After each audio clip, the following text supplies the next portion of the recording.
que estou aqui, abra sua porta.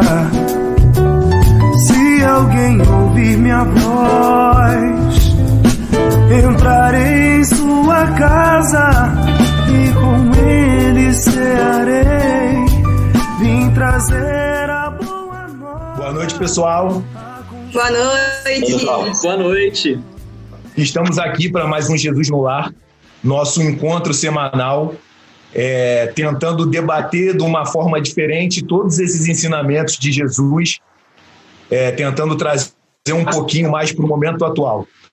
Pedir para todos vocês darem like aí no vídeo, curtir o vídeo no YouTube, compartilhar, no Instagram também, o Facebook, curtir todas as nossas redes. Podcast, toda vez eu esqueço. Podcast, que os programas agora eles estão convertidos em podcast e dá para você escutar sem estar com a internet ligada, enquanto está lavando aquela louça, fazendo comida. Né? Eu nessa quarentena tenho lavado muita louça. Descobri que essa é uma terapia muito boa, não custa nada e ainda deixa a cozinha um brinco. Então, fica muito fera. Hoje chegamos novamente à casa de Pedro, mas vamos falar de um personagem diferente, falar do André. Nossa querida Camila, como sempre, muito elegante. Belos brincos, Camila. Muito obrigada. Vai fazer a leitura para a gente dessa passagem.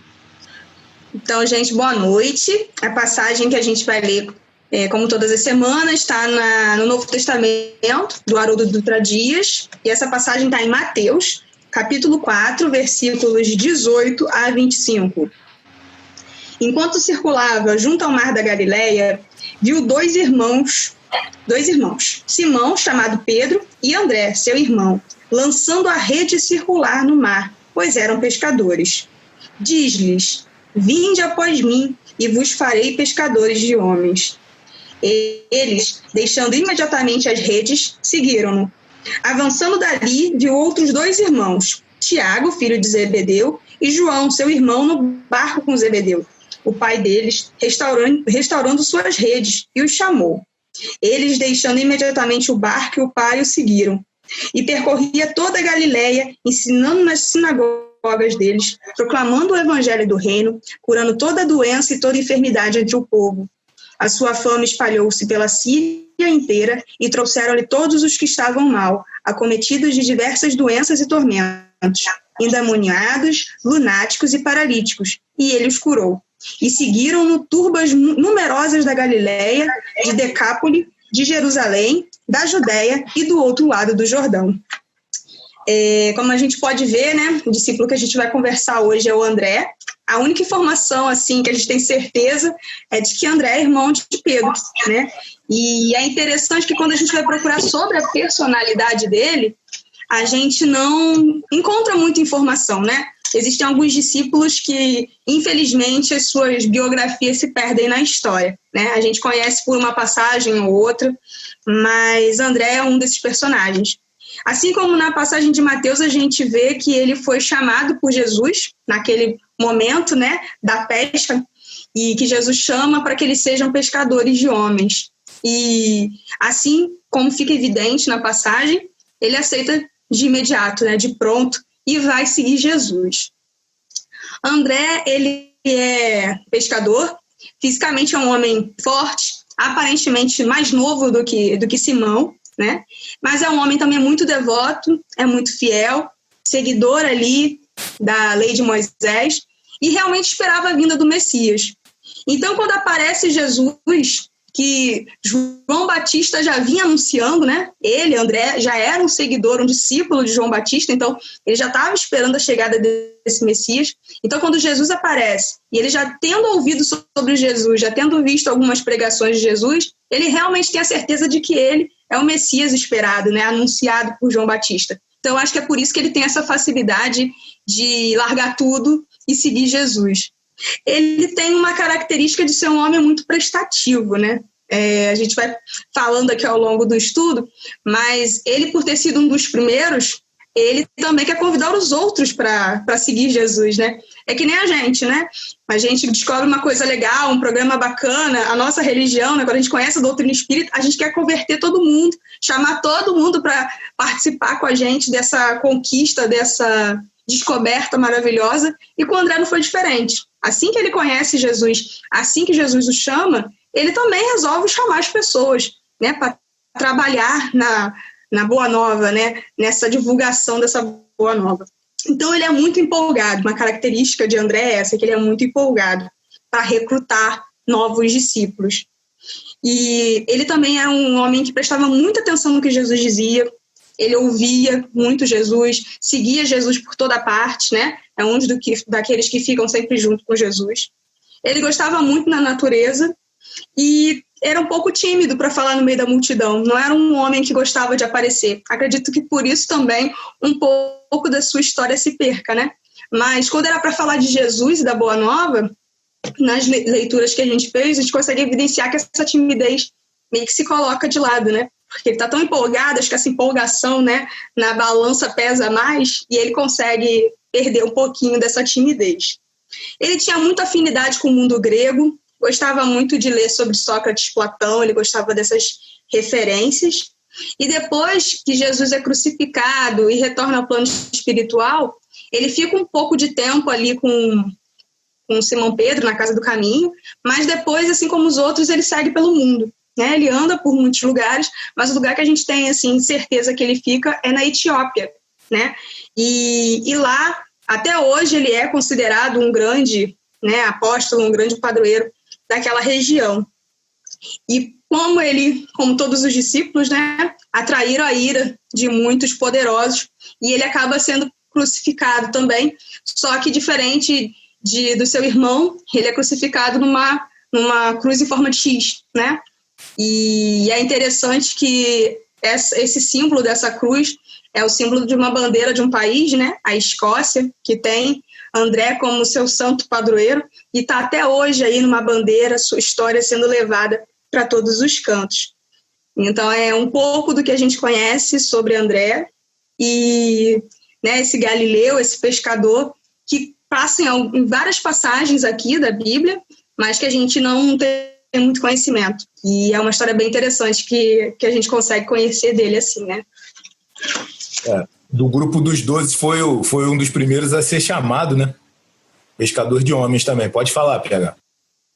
Não, lembrando que Humberto de Campos, no livro Boa Nova, ele ressalta bastante a ingenuidade de André e de Simão Pedro. Porque quando Jesus utilizava algumas metáforas, eles demoravam algum tempo para poder entender e levavam essas metáforas no sentido literal. Então, no convite de Jesus, ele diz o seguinte, né? Simão e André, filhos de Jonas, venho da parte de Deus e vos convido a trabalhar pela instituição do seu reino na terra. E aí eles pensam que esse reino vai ser um reino físico. E como Jesus está ali em Cafarnaum, André fica perguntando, né? Um rei aqui implantar um reino, mas Cafarnaum tem tão poucas casas. E aí Pedro fala, não, mas ao longo do lago tem muitas aldeias, dá para construir muita coisa. Então eles pensam primeiramente no lado material, né, das palavras de Jesus. Mas conforme eles vão caminhando com Cristo, eles vão entendendo o sentido das palavras dele. Até porque na intimidade, Jesus sempre procurava esclarecer, né, essas palavras para cada um dos discípulos. Era um pensamento comum, né? Tanto é que no outro episódio a gente vê que Salomé e Zebedeu também pensaram assim como Pedro e Tiago, da primeira forma. Pablo, antes de passar a palavra para você, eu gosto sempre de ressaltar esse fundo. E hoje eu diria que esse fundo me lembra a Capela Sistina. Esse fundo é outro agora. Mas é bonito demais. Pode ir aí, meu amigo. O BH falou aí, eu estou pensando aqui, eles levavam ao pé da letra, né, o pessoal. Eu estou pensando se Jesus passasse e falasse, galera, vamos virar uma massa lá em casa, se eles iam entender desse jeito, né? Eles levavam ao pé da letra.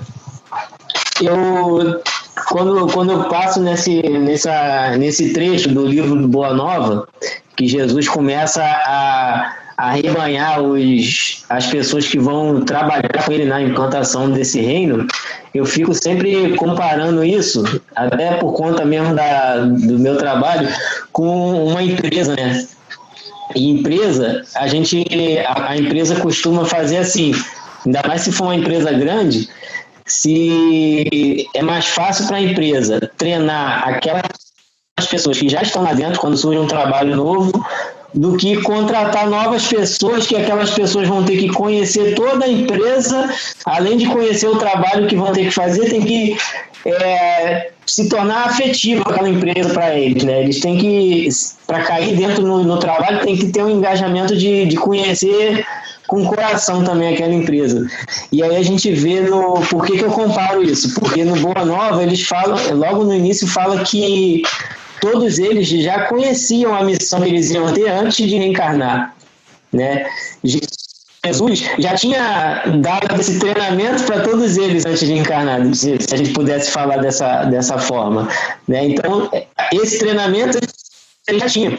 E por isso que a gente pega na leitura e olha assim, Jesus passa chamando, galera, vem comigo, vem você, vem você, vem você, e a facilidade deles irem, né? E isso é muito interessante, porque eu estava lembrando uma palestra que Emmanuel fala assim, o rapaz na palestra cita, que Emmanuel fala, começar o trabalho é fácil, permanecer do trabalho é muito difícil e terminar o trabalho é crucificar-se. Né? Porque e a gente vê que eles iam empolgadão, né? Mas depois com as dificuldades, e assim como nós, a gente vai rateando, dando aquela engasgada. E essas informações que a gente tem, né, do Boa Nova é que todos aqueles que Jesus convidou para serem os apóstolos, eles já haviam tido essa preparação. Isso é muito interessante para mim, pelo menos eu acho isso muito interessante. E quando está nesse trecho, lá no capítulo 6 do Boa Nova, tem um trecho que fala assim, sobre a fidelidade a Deus, né? E os apóstolos, eles lembram muito a gente, até mesmo no sentido de empresa, se fosse uma empresa, se fosse uma empreitada, um trabalho, eles lembram muito a gente. E nesse capítulo de fidelidade a Deus, o André, ele pergunta, né, ele quer dar um migué, ele chega, ele quer meter um atestado, e se eu tiver doente, como é que eu vou poder trabalhar? Não vou conseguir trabalhar. Eu lembro até do camarada amigo nosso, Alexandre, que acabou indo para o hospital porque ele não conseguia chegar atrasado no trabalho. Aí o Mário ensinou ele, não, diz lá que você está sentindo isso, isso e isso, que eles vão te dar um atestado. Acabaram dando uma bezeta assim, mandando ele trabalhar assim mesmo, né? Então a gente Vale, Alexandre. A gente lembra disso. E Jesus começa a explicar aqui no trabalho para Deus, não tem essa. Tá sem olho, trabalha com um olho só. Tá sem a mão, trabalha com o pé. Mesmo se arrastando, você trabalha, porque os benefícios que vêm depois são os melhores possíveis.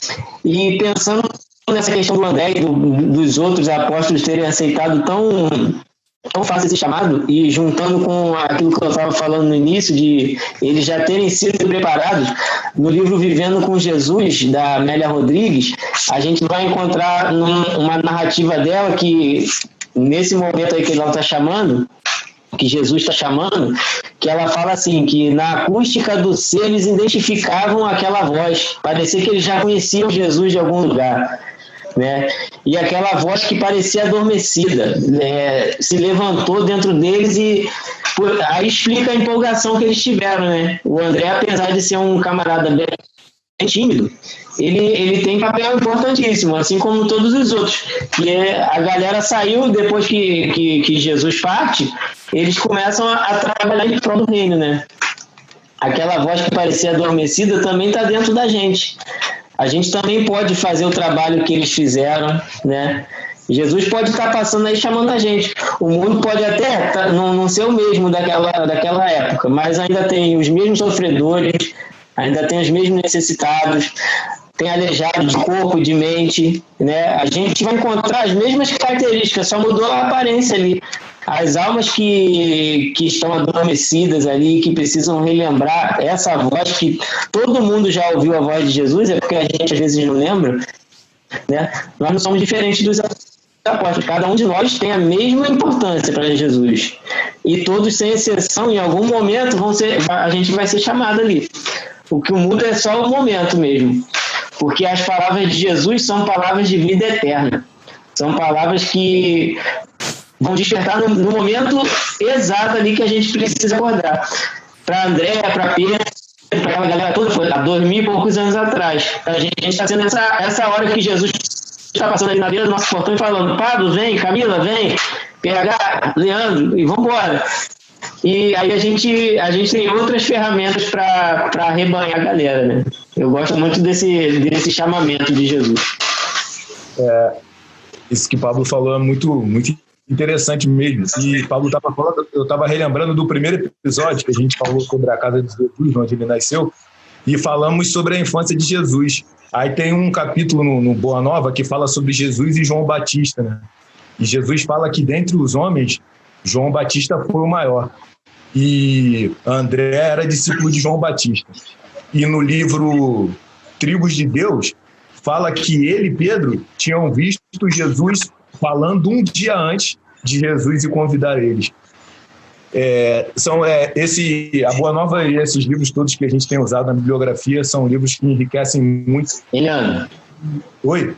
É muito difícil a gente pensar assim, eu conheci Jesus antes, e a gente pensar que eles eram os camaradas que não acreditavam em nada. Eles já tinham dentro deles alguma coisa e eles já buscavam. Quando Jesus passa chamando, é só isso. Eles sabiam, né? Eles sabiam da missão que era, mas eles não sabiam que a missão que a pessoa que eles iam seguir ia mudar o tempo, né? Ia mudar a história da humanidade. Eles sabiam que a missão era grande, mas não sabiam que era tão gigante, e mesmo assim, com o livre-arbítrio, eles aceitaram e conseguiram cumprir até o final. E isso que você falou, que todos nós vamos ser chamados em algum momento, é a questão da gente aproveitar. Em outros episódios, vocês falaram de personagens que não aproveitaram, e agora a gente vai ter a Camila vai ler para a gente aí um conto interessante, dos Homens Prodígio. Homens Prodígio está no livro Luz Acima, do Espírito Humberto de Campos, capítulo 49. Conta-se que André, o discípulo prestimoso, tão logo observou o Senhor à procura de cooperadores para o ministério de salvação, compareceu certo dia à residência de Pedro com 3 companheiros que se candidatavam à divina companhia. Recebeu-os Jesus com serenidade e brandura, enquanto o apóstolo apresentava os novatos com entusiasmo ingênuo. Este mestre, disse tocando o braço do mais velho, é Jacó, filho de Eliaquim, o condutor de cabras, que tem maravilhosas visões do oculto. Já viu os próprios demônios flagelando homens imundos, e quando visitou Jerusalém na última peregrinação ao templo, viu flamas de fogo celeste sobre os pães da proposição. Enxergou também os espíritos de gloriosos antepassados entre os sacerdotes, surpreendendo sublimes revelações do invisível. Ante a expectação do divino amigo, o aprendiz acentuou: parece-me excelente companheiro para os nossos trabalhos. Jesus, contudo, pousando no candidato os olhos firmes, fez interrogativo gesto para Jacó, que, docemente constrangido pela silenciosa atitude dele, informou: sim, é verdade, sou vidente do que está em secreto e pretendo receber lições da nova escola. No entanto, receio a opinião pública. Trabalho em casa de Prisco Bítnio, o chefe romano, e recebo salário compensador. Se souberem por lá que frequento essas fileiras, provavelmente me expulsarão. Perderei meus proventos e minha família talvez sofra fome. Fez-se grande quietude em torno. Jesus manteve-se quase impassível. Seus lábios mostravam um ligeiro sorriso que não chegava a evidenciar-se de todo. André, todavia, interessado em colocar os amigos no quadro apostólico, indicou o segundo, um judeu de meia-idade, que revelava no olhar a arguciosa inteligência. Este senhor é Menahem, filho do Adode, o Orives, Possui ouvidos diferentes dos nossos e costuma ser contemplado por sonhos milagrosos. Escuta vozes do céu, anunciando o futuro com exatidão, e no sono recebe avisos espantosos. Já descobriu por esse meio as joias de Pompônia Fabrina quando romanos ilustres visitaram Cesareia. Incontáveis são os casos em que funcionou na qualidade de adivinho vitorioso. Passando por Jerusalém, foi procurar por sacerdotes ilustres, que com êxito lhe puseram à prova as estranhas faculdades. Leu papiros que se achavam à distância e transmitiu recados autênticos de grandes mortos da raça. Após ligeiro intervalo, acentuou: não seria ele valioso colaborador para nós? O Cristo fixou o olhar lúcido do apresentado e Menahem se explicou: sim, realmente ouço vozes do céu e resolvo em sonho diversos problemas acerca dos quais sou consultado. Desejaria participar da nova fé, mas estou preso a muitos compromissos. Não poderia vir assiduamente. Meu sogro, Efraim, o mercador de perfumes, é riquíssimo e está prestes a descansar com os nossos que já desceram ao repouso. Sou o herdeiro de sua grande fortuna e sei que se escandalizará com a minha adesão à crença renovadora. Assim considerando, preciso ser cauteloso. Não posso perder o enorme legado. Identificando a estranheza que provocava, apressou-se a reforçar. Ainda que eu pudesse me desprender dos bens tão preciosos, precisaria atender à mulher e aos filhos. Um novo silêncio pesou na paisagem doméstica. À frente do Messias, que não se manifestava em sentido direto, o pescador diligente apresentou o terceiro amigo. Aqui, mestre, temos Moabe, filho de Josué, o cultivador. É um prodígio nas escrituras. Todos os escribas o olham invejosos e despeitados, porque é conhecido pelo dom de escrever com incrível desenvoltura a respeito de todos os assuntos que interessam o povo escolhido. Homens importantes de Israel formularam para ele vários enigmas referentes à lei e aos profetas, e ele os resolve com triunfo absoluto. Por vezes chega a escrever em línguas estrangeiras, e há quem diga que sobre ele paira o espírito do próprio Jeová. Calou-se o apóstolo, e no ambiente pesado que se abateu na sala, o escriba milagroso esclareceu. Efetivamente, escrevo em misteriosas circunstâncias. Uma luz semelhante a fogo desce do firmamento sobre as minhas mãos e enche rolos enormes com instruções e descrições que nem eu mesmo sei entender. Proponho-me a seguir os princípios do reino celeste aqui na Galileia. Não posso, entretanto, comprometer-me muito. Na Cidade Santa estou ligado a um grande revolucionário que me prometeu alto encargo político, logo depois de assassinarmos o procurador e eliminar alguns patrícios influentes. Quero aproveitar as minhas faculdades na restauração dos nossos direitos. Conquistarei posição, ouro, fama, evidência. Por isso não posso aceitar deveres muito extensos. A quietude voltou mais envolvente. André, todavia, ansioso por situar os novos elementos no Colégio Galileu, perguntou ao Cristo: mestre, não estás procurando associados para o serviço redentor? Admitirás os nossos amigos? Jesus, porém, com serenidade complacente, esclareceu. Dá uma paradinha aí, dá uma paradinha. Vamos dar uma... Vamos deixar o final para... Ok. Então, vamos por parte, né? André, ele está em toda a sua ingenuidade, em toda a sua empolgação, querendo levar pessoas que têm dons que ele acha que irão agregar. E essas pessoas realmente têm dons. Mas só que no decorrer ali, no desenrolar da conversa, a gente repara que eles ainda não estão dispostos a... Jesus não passou na porta dele, mas o discípulo foi lá, buscou pessoalmente, né? O apóstolo foi lá, André trouxe ele para ficar de frente com Jesus. Falando um pouquinho da questão psicológica ali daquele momento, um grande psicólogo, Pablo, vamos junto comigo, Carl Jung, isso? Esse cara aí, Carl Jung. Carl Jung, muito bem. Divaldo usa muito ele nas palestras. Ele fez então, numa das palestras, Divaldo, baseado num estudo dele, foi mostrando as faces da personalidade, né? Ânimas e ânimos, né? A parte masculina e a parte feminina, a doçura e a parte mais justa, mais dura de Jesus. E ele foi discorrendo de diversas passagens. Aí eu estava vendo aqui, nos nossos capítulos, o Jesus também foi usando isso. E quando André chega para apresentar esses candidatos, vocês podem ver que Jesus não fala nada. Mas Jesus, olhando sério para eles, e consegue enxergar o que há de verdade dentro do coração deles e qual é a verdadeira intenção, quais são as aspirações daquele ego. Então Jesus consegue ver aquelas projeções que eles fazem. E não são projeções da Boa Nova, são projeções do homem velho, de coisas do mundo. E em outras passagens assim, que a gente já estudou, que Jesus usou os dois lados, foi na cura do paraplégico. Com o paraplégico, ele usa o lado mais feminino, a ânima. Com os escribas, que ficam criticando Jesus, ele usa mais o lado masculino, o ânimo. Com Simão, o fariseu, que chama Jesus para a casa dele só para testar, só para querer provar que ele é maior que Jesus, Jesus usa o lado mais firme com ele. E o lado mais doce com a Maria, né? Que derrama as lágrimas, trata ele com todo o carinho do mundo e é aquela transformação mais linda que a gente já conversou aqui. Com o menino endemoniado, na hora de acabar com aquela obsessão ali, com os espíritos, ele usa o lado mais firme, o ânimos, e os espíritos se vão, coitado dos porcos, né? Os porcos assustados correm e caem. E na hora da cura da menina, da filha de Jairo, no percorrer do caminho, ele é mais duro com Jairo quando as pessoas querem desencorajar, falando que a menina já faleceu, e ele fala para Jairo, tenha fé, firme, tenha fé. E Jairo se mantém na sua fé.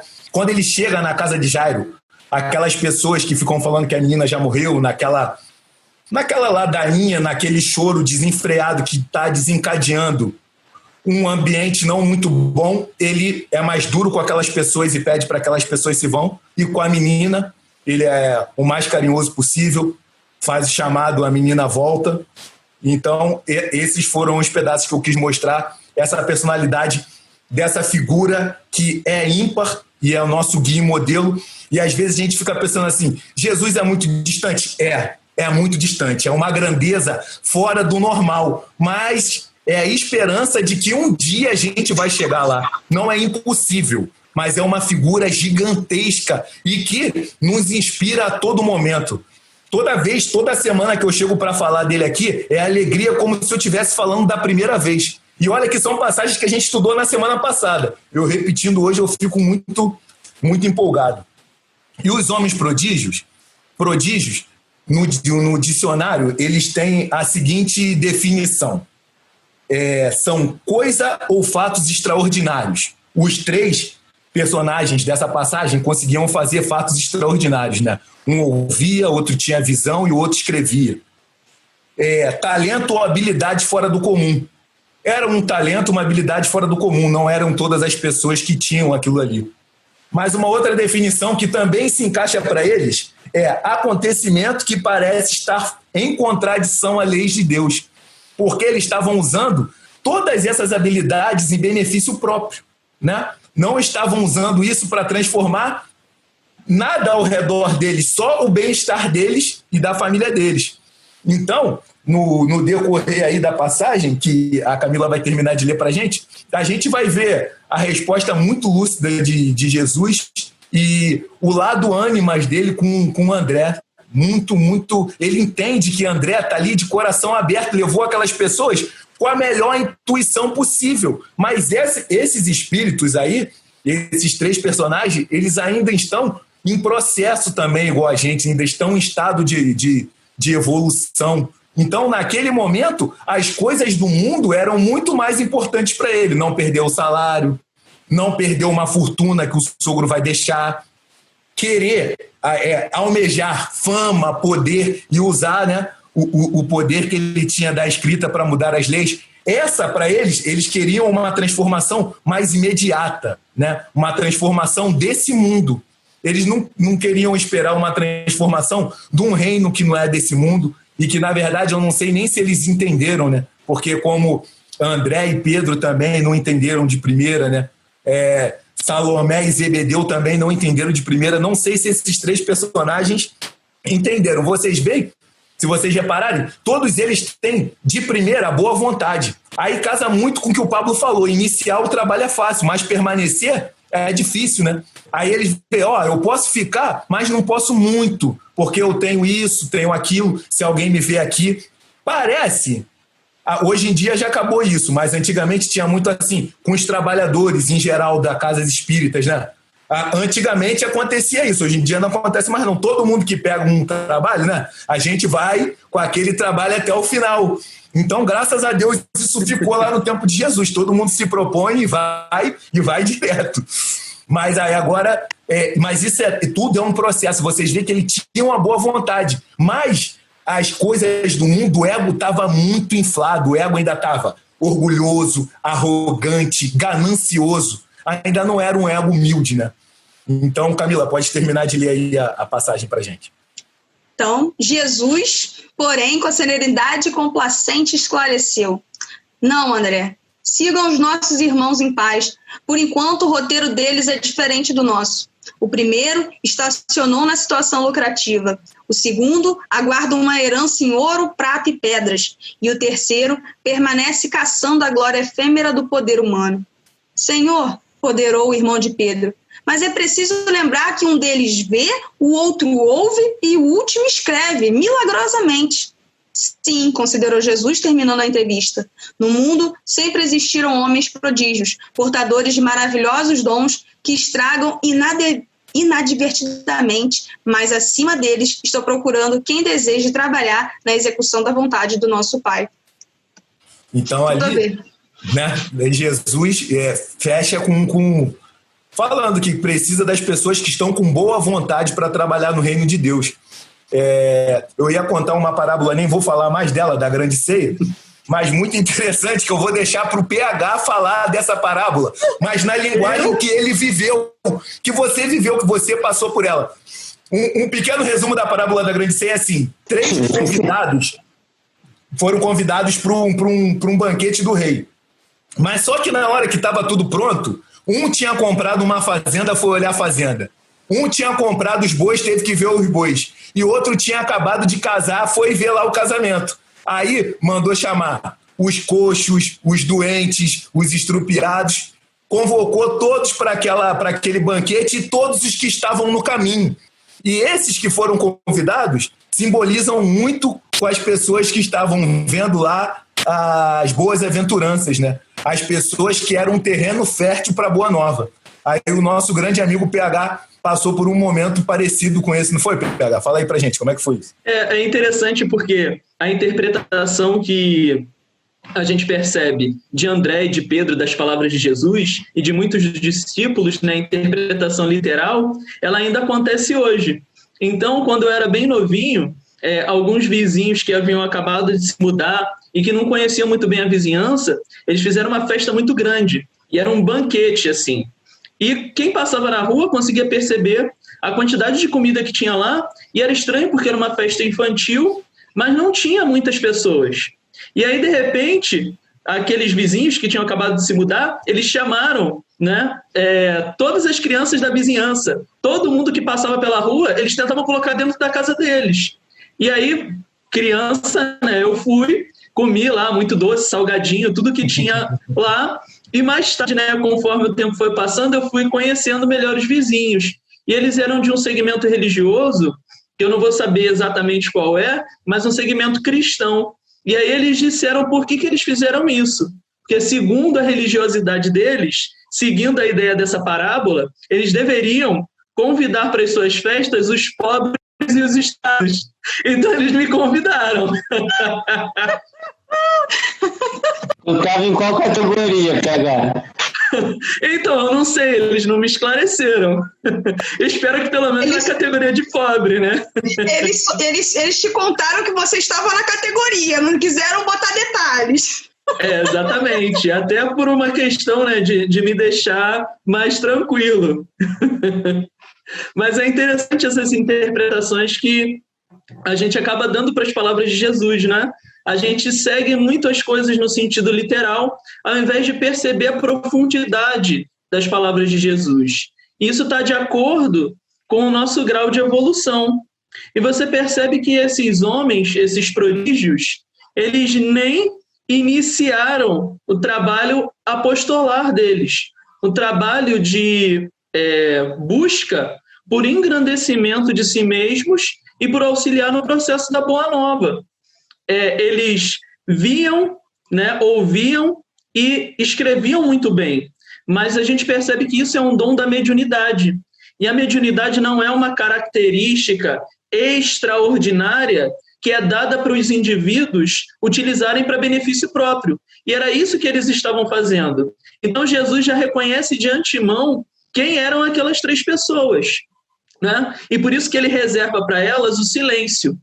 E é preciso que a gente perceba que até hoje existem pessoas que têm o dom da mediunidade. Isso mostra que a mediunidade ela é inerente a todas as pessoas. E quando alguém tem a mediunidade mais elevada, não significa que essa pessoa seja uma pessoa boa. Só significa que ela tem esse dom mais aflorado do que outros. E ela pode utilizar isso para benefício próprio, como acontece.